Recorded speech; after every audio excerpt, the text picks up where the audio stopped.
안녕하세요. 한류의 신과 해외 반응을 소개하는 한류 클래스 TV입니다. 오늘은 동궁 전세계 87개국 탑10 17개국 1위에 올랐다는 소식과 이 드라마에 대한 무한 자괴감과 시기 질투를 느끼는 중국 반응까지 살펴보겠습니다. 오늘 날짜 프리스페트롤 순위를 보면 미드 I Will Find You가 불가사의할 정도로 5주 연속 1위에 머물고 있고 K드라마가 순위를 바꿔가며 순위 상단 배열만 바뀌고 있습니다. 그동안 전세계 2위에 꾸준히 올랐던 김부장이 오늘 날짜 3위로 내려갔고 어제 전세계 깜짝 2위까지 올랐던 오싹한 연애는 4위, 첫날 8위로 출발했던 동궁이 야금야금 순위를 올리더니 2위에 올랐습니다. 어제도 잠깐 언급했지만 전세계 구글 키워드 검색어에서 김부장, 오싹한 연애, 킬러들의 쇼핑몰 시즌2 그리고 동궁까지 비교하면 김부장과 동궁의 검색량이 거의 비슷해졌고 어제 올라온 디즈니 플러스 킬러들의 쇼핑몰 시즌2가 상승하고 있고 오싹한 연애는 안정적인 검색 그래프를 유지하고 있습니다. 지난번에도 동궁 중국 반응을 소개시켜드렸는데 반응에서 엄청나게 이 드라마를 보고 자괴감을 느끼고 있음을 알 수 있습니다. 제가 지난번 예측했듯이 이 드라마의 중국 최대 드라마 영화평가 사이트 더우반에서는 평점 6.6점으로 평점대로에 들어갔습니다. 이유는 지난번 이야기했듯이 표현의 자유가 검열에 의해 철저하게 제약을 받는 중국 드라마 영화는 비교적 검열에서 자유로운 미래를 이야기하는 SF 장르와 과거를 이야기하는 판타지 사극을 K드라마를 이길 수 있는 유일한 컨텐츠로 두 장르의 사활을 걸고 엄청나게 생산해내고 있습니다. 결국 K드라마 장르 중에서 SF 장르나 사극 판타지 장르가 세계적으로 뜨게 되면 우리는 1도 관심이 없지만 스스로 긴장하고 열을 받고 자괴감에 빠지고 있다는 것입니다.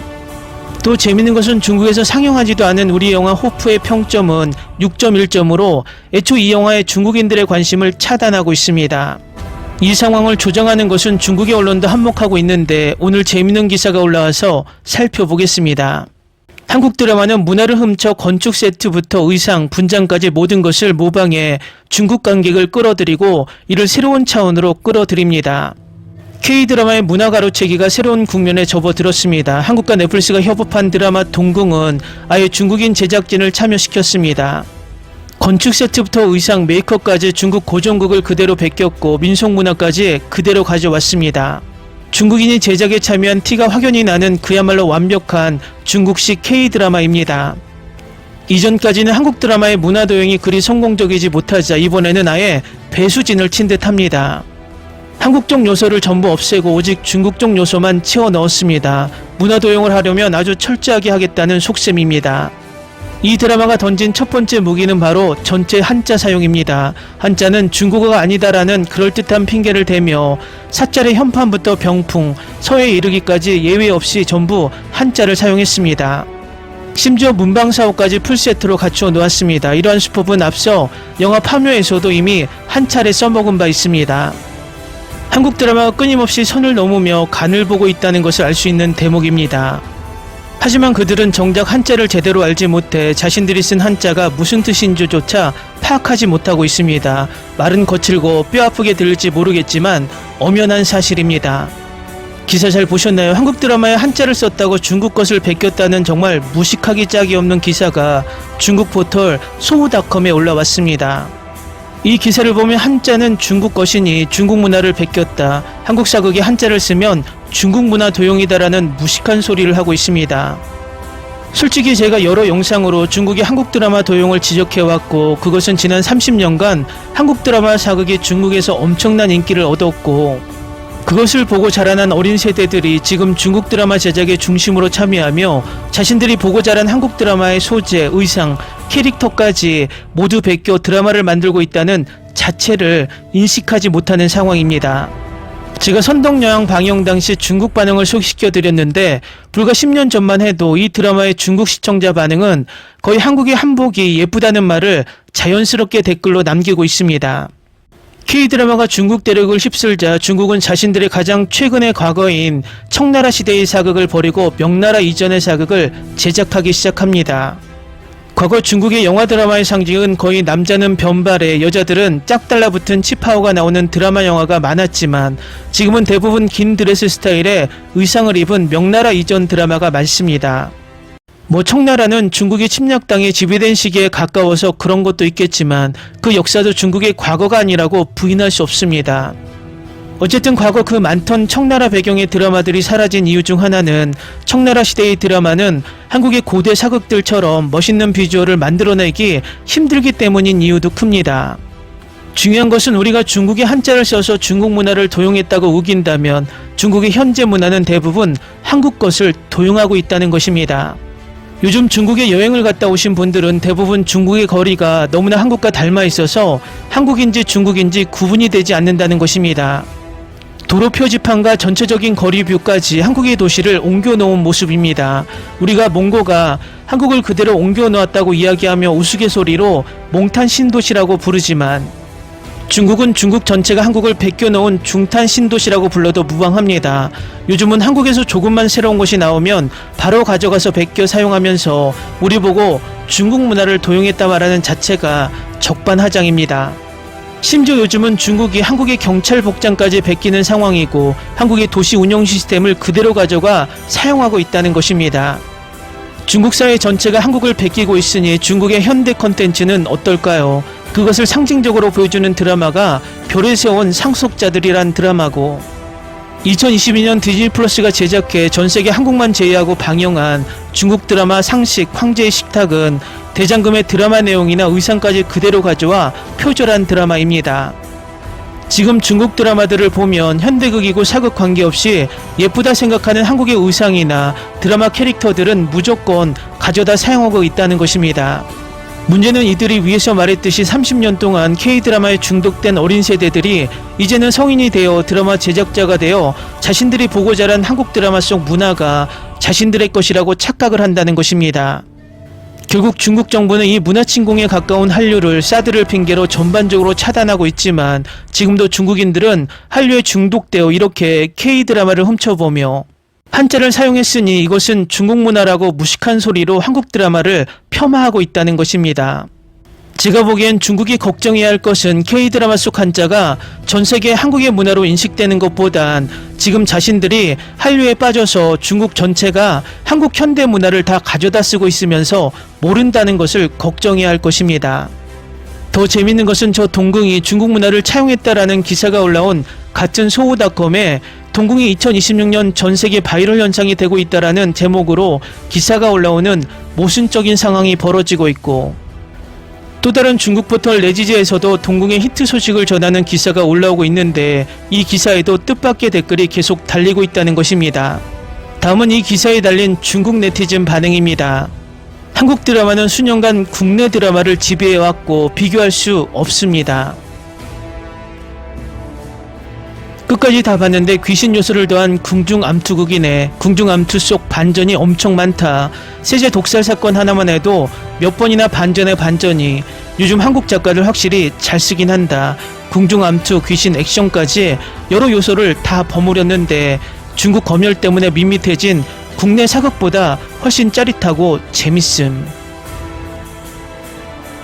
한국 드라마는 사극이나 귀신 같은 소재라도 클리셰가 엄청 다양해서 중국의 맨날 똑같은 패턴인 본부장님 로맨스랑은 확실히 차원이 달라. 요즘 점치고 사주 보는 예능 프로그램 하나 있는데 이거 되게 재밌더라. 한국 예능 기획력은 진짜 인정할 수밖에 없음. 아주 별의별 것을 다 만들어내네.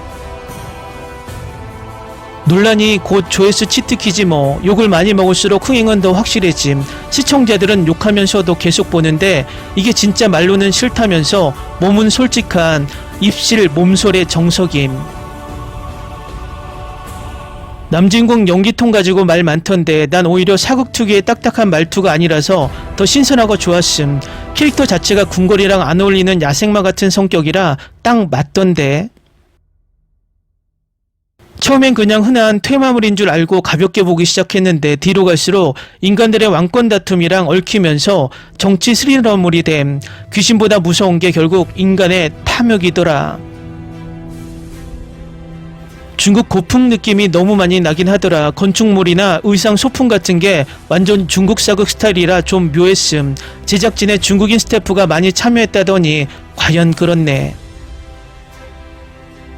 넷플릭스 자본이 좋긴 좋다. 인간 세상이랑 귀신 세계를 시각적으로 완전히 다르게 연출했던데 세트장 퀄리티랑 컴퓨터 그래픽 장난 아님. 눈이 즐거운 드라마. 8부작이라 전개가 엄청 빨라서 마음에 듦. 중국 드라마였다면 쓸데없이 로맨스 넣고 질질 끌면서 40부작으로 만들었을 텐데 이건 주말에 하루 만에 정주행하기에 딱 좋음. 세자 독살의 진실 밝혀질 때 소름 돋았음. 피의자인 줄 알았던 세자도 결국 똑같은 악마였다니 스토리 짜임새는 진짜 인정한다. 댓글 반응 잘 보셨나요? 문화의 힘이란 이렇게 무섭습니다. 솔직히 중국이 우리 문화가 자신들이 신경 쓸 만큼 엄청난 열풍이 없었다면 이렇게 억지 주장도 하지 않았을 것입니다. 우리가 자주 하는 속된 말이 있습니다. 두려운 개가 더 크게 짖는다. 중국은 확실히 한국 문화를 두려워하고 있다는 것을 알 수 있습니다. 위에서 말했지만 중국인들은 자신들이 한류 속에 푹 빠져서 허우적거리고 있지만 자신들이 그 속에서 허우적거리고 있다는 자체를 잊고 인식하지도 못하고 있다는 것이 중국 정부로서는 더 큰 두려움일 것입니다.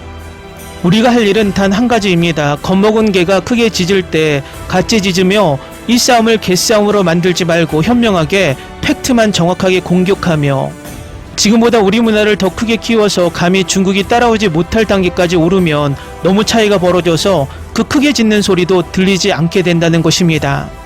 그러면서 요즘 중국의 안 좋은 영상을 대량 퍼와서 그걸 보면서 손가락질하는 유치한 짓은 하지 않는 게 좋겠습니다. 우리가 중국이 컨텐츠를 훔쳐본다고 욕하면서 우리가 중국의 영상을 가져오는 자체도 훔쳐오는 것과 같습니다. 그런 영상을 보면서 조롱하는 자체가 중국인과 다르지 않다는 것입니다. 우리는 국제사회가 인정하는 선진국이고 중국은 아직 중진국에 머물러 있기 때문에 우리는 선진국다운 국민성을 보였으면 합니다. 대만 넷플릭스 순위를 보면 1위 동궁, 2위 김부장, 3위 오싹한 연애, 4위 아파트, 5위 모태솔로지만 연애는 하고 싶어 시즌2, 8위에는 참교육까지 총 6개의 K 컨텐츠가 순위를 장악하고 있습니다. 어제까지 2위에 있었던 동궁은 1위로 올라오며 대만 매체에서도 동궁의 극찬 리뷰 기사가 올라오고 있습니다. 기사가 길어서 바로 보시겠습니다. 궁궐 잔혹 공포의 정점, 역사 정치극과 오컬트 세계의 만남. 넷플릭스 8부작 오리지널 시리즈 동궁은 오늘날 K-사극 스릴러의 완벽한 새 지평을 열었습니다. 피비린내 나는 원원의 궁궐, 동궁의 서사는 잔혹한 세자의 처소에서 시작됩니다. 현실과 연계를 넘나들며 귀신을 베는 신비한 산의 구천가, 귀신 소리를 듣는 저주를 품은 채 궁녀로 살아가는 비운의 옹주 생강. 두 사람은 왕의 어명을 받아 원기들이 가득한 동궁으로 향합니다. 하지만 진실이 드러날수록 충격은 배가 됩니다. 밤마다 목숨을 위협하던 악기들의 뿌리가 악령이 아닌 왕자 아래 묻힌 수많은 백골과 잔혹한 권력 싸움이었음이 밝혀지기 때문이죠. 궁중 암투극의 팽팽한 긴장감과 오컬트 장르의 서늘한 미학을 완벽하게 버무려낸 이 드라마는 인간의 끝없는 탐욕과 비극적인 운명의 굴레를 날카롭게 파고듭니다. 동궁은 단원식 미스터리와 메인스토리의 정치적 음모라는 두 마리 토끼를 모두 잡은 영리한 구성을 보여줍니다. 초반 4화까지는 동궁에서 일어나는 기이한 급사 사건들을 쫓아가며 궁궐 가장 낮은 곳에서 맺힌 원한들을 하나씩 풀어내죠. 산 사람에게 엉겨붙어 양기를 빨아먹는 꺼먹살이, 그리고 소금창고 화재로 무고하게 불타 죽은 뒤 유골이 항아리에 갇혀 봉인된 염고귀신 등이 대표적입니다. 이 요괴돌의 비주얼은 민소코로 고유의 서늘하고 강력한 시각적 중력을 선사합니다. 하지만 여기서 작가의 천재성이 빛을 발합니다. 원기들의 탄생 배경을 따라가다 보면 예외 없이 권력층이 피로 지어버린 궁중비하와 맞닿아 있기 때문입니다. 드라마가 중반부를 지나가면 이야기는 궁궐 속 테마극을 넘어 왕실 권력의 처참한 도덕적 붕괴로 확 바뀝니다. 이 드라마보다 정확한 정치적 우화가 있을까요? 권력을 지키기 위해 휘두른 모든 폭력은 언젠가 다른 형태가 되어 반드시 대가를 치르게 만든다는 것을요. 권력이라는 가장 잔인한 괴물 앞에서 모든 이는 이 끔찍한 지옥도에 갇혀 괴물이 되어 갑니다. 8부작이라는 꽉 찬 분량 속에서 동궁은 단 한 장면도 허투루 쓰지 않습니다. 최종에서 구천은 신비로운 힘이 깃든 검을 쥐고 왕궁 배후의 가장 거대한 정치적 흑막을 향해 목숨을 건 마지막 일격을 날립니다. 그리고 생강은 역사 속에서 깨끗이 지워져 버린 이 비극적이고도 처절한 피눈물의 역사를 자신의 눈과 귀로 똑똑히 기록하죠. 이 드라마는 가장 어두운 스릴러의 탈을 쓰고 있지만 그 속에는 가장 따뜻한 메시지를 품고 있습니다. 권력 탐욕으로 얼룩진 비정한 세상에서 결국 잔혹한 운명의 사슬을 끊어낼 수 있는 진짜 무기는 가장 낮은 곳에서 있는 약자들의 진심 어린 공감과 희생뿐이라는 사실을요. 동궁은 의심할 여지 없이 2026년 한 해 동안 가장 깊은 몰입감과 예술성을 보여준 웰메이드 드라마입니다. 호러 스릴러라는 장르적 재미를 주면서도 묵직한 역사적 운명론과 날카로운 인간 비판을 놓치지 않았습니다. 배우 남주혁에게는 완벽한 연기 변신의 발판이 되었고 조승우에게는 또 한 번의 역대급 연기 천재의 면모를 증명하는 무대였습니다. 서늘한 공포 속에서 끝없는 영혼과 생각을 남기는 꼭 한번 정주행해야 할 최고의 다크 판타지 명작입니다. 기사 잘 보셨나요? 정말 극찬의 기사입니다. 대만 최대 토론 게시판 대만 PTT에서는 이 드라마의 댓글이 많이 쌓이고 있는데 재밌는 것은 자칭 공포 드라마를 잘 만든다고 생각하는 대만 시청자들은 이 드라마와 대만 드라마를 비교하고 있습니다. 다음은 동궁에 열광하는 대만 시청자 반응입니다. 한국 사극 특유의 거대한 궁궐 세트와 화려한 전통 의상을 볼 때마다 대만 드라마의 제작비 한계가 뼈저리게 느껴집니다. 대만에서는 아무리 판타지 장르를 시도해도 자본 문제로 인해 세트장이 늘 협소하고 단조롭게 표현되곤 합니다. 동궁에서 보여준 압도적인 스케일과 비주얼 퀄리티는 대만 콘텐츠 시장이 당장 따라잡기 힘든 수준인 것 같습니다. 대만 장르물인 인형의 집이나 오컬트 영화들도 귀신을 다루지만 동궁처럼 기괴하고 독창적인 기묘의 세계를 고화질 CG로 구현하지 못합니다. 비록 후반부 일부 CG에서 호불호가 갈리긴 해도 이 정도 수준의 판타지 호러를 극의 몰입도가 깨지지 않게 연출해내는 기술력이 부럽습니다. 대만 드라마도 단순히 깜짝 놀라게 하는 점프 스퀘어를 넘어 이런 고차원적인 특수효과 기법을 적극적으로 벤치마킹해야 합니다. 대만 지상파나 넷플릭스 자국 드라마들은 심의나 대중성 때문에 잔혹한 고우 연출의 수위를 스스로 조절하여 밋밋하게 마감하는 경향이 있습니다. 반면 동궁은 세자들의 끔찍한 죽음이나 귀신들의 비주얼을 날것 그대로 잔인하게 묘사하여 장르물 특유의 쾌감을 극대화했습니다. 시각적인 충격을 타협없이 묘사하는 한국 연출진의 과감함이 대만 장르물 제작진에게도 꼭 필요하다고 봅니다. 대만 드라마는 밤 장면을 촬영할 때 인위적인 조명이 너무 티가 나거나 화면이 지나치게 탁해져 시각적 아름다움이 떨어지는 편입니다. 반면 동궁은 조선시대를 배경으로 하면서도 촛불과 달빛의 음영을 완벽하게 계산해 시선하고 신비로운 분위기를 창조해냈습니다. 어둠 속에서 공포감을 극대화하는 미장센과 조명 컨트롤 기법은 대만 촬영 감독들이 깊이 연구해볼 만한 가치가 있습니다. 대만도 도교 신앙이나 민간설화 등 매력적인 오컬트 소재가 널려 있음에도 이를 현대적인 세련된 콘텐츠로 녹여내는 능력이 아직 부족합니다. 동궁이 무당의 아들이라는 조선의 토속적 신앙과 궁중 잔혹사를 결합해 전세계 관객이 이해하기 쉽게 가공한 것을 보고 감탄했습니다. 자국의 역사와 전통 요소를 세련된 미스터리 스릴러로 포장해 수출하는 한국의 기획력은 언제 봐도 놀랍습니다. 대만 사극이나 장르물은 보통 정치 싸움이면 정치, 귀신이면 귀신 한 가지 주제에만 치중해 중반 이후 스토리가 힘을 잃는 경우가 많습니다. 하지만 동궁은 궁궐 내 권력 암투와 인간의 탐욕을 귀신이라는 매개차 영리하게 엮어내어 서사를 촘촘하게 끌고 갑니다. 두 가지 이질적인 장르를 헐겁지 않게 직조해낸 작가의 대본 구성 능력은 대만 드라마판에서 정말 배우기 힘든 영역입니다. 많은 대만 스릴러 드라마들이 감정선이나 불필요한 서사를 늘어뜨려 중반부 전개가 지루해지는 고질적인 문제를 가지고 있습니다. 동궁은 8부작이라는 비교적 짧은 호흡 속에서 세자들의 연쇄 죽음과 저주를 파헤치기 위해 쉴 틈 없이 사건을 터뜨립니다. 한순간도 한눈 팔 수 없게 만드는 촘촘한 떡밥 해수와 타이트한 편집 속도감은 대만 연출가들이 반드시 배워야 합니다. 대만 공포물은 대개 한이 맺힌 귀신의 복수극이라는 1차원적인 인과관계에 머물러 심파로 오르는 결말이 대다수입니다. 반면 동국은 귀신보다 무서운 것이 결국 인간의 끝없는 권력욕과 탐욕이라는 주제의식을 묵직하게 던져줍니다. 단순한 자극을 넘어 시청자에게 인간 본성에 대한 철학적 질문을 남기는 깊이 있는 극본이 대만 장르물과 가장 큰 차이점입니다. 대만 스타 배우들은 본인의 기존 청춘 스타 이미지에 갇혀 정형화된 로맨스물이나 안전한 역할만 반복해 맡는 경향이 강합니다. 반면 남주혁과 노윤서 같은 젊은 한국 배우들이 거칠고 시산한 오컬트 사극에 뛰어들어 과감한 변신을 시도하는 모습이 신선했습니다. 이미지 고착을 두려워하지 않고 완전히 새로운 캐릭터에 도전해 연기 스펙트럼을 넓히는 한국 배우들의 환경이 부럽습니다. 대만 드라마는 청춘 스타 위주로만 흘러가 중견 배우들이 단순한 소모품으로 쓰이거나 그게 무게감이 떨어질 때가 많습니다. 동궁에서는 조승우가 왕으로 등장해 화면을 압도하는 압도적인 연기력과 카리스마로 작품의 격을 몇 단계는 올려놓았습니다. 이처럼 연기파 베테랑 배우들이 적재적소의 뼈대를 잡아주기 때문에 대본의 허술함마저 커버되는 묵직한 힘이 느껴집니다.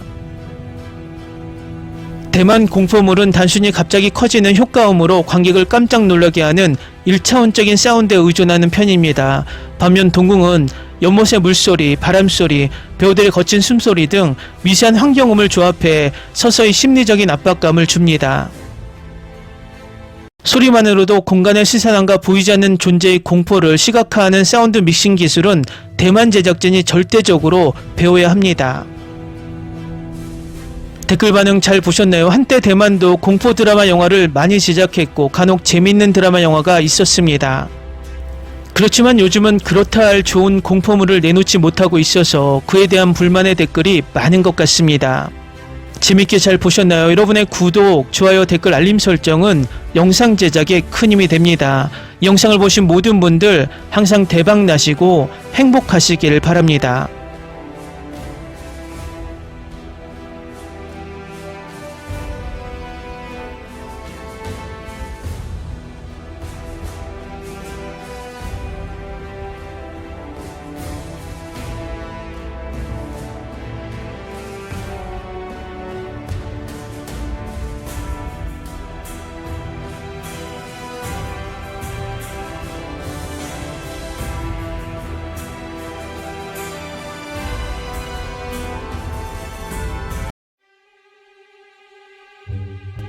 Ni se te ocurra.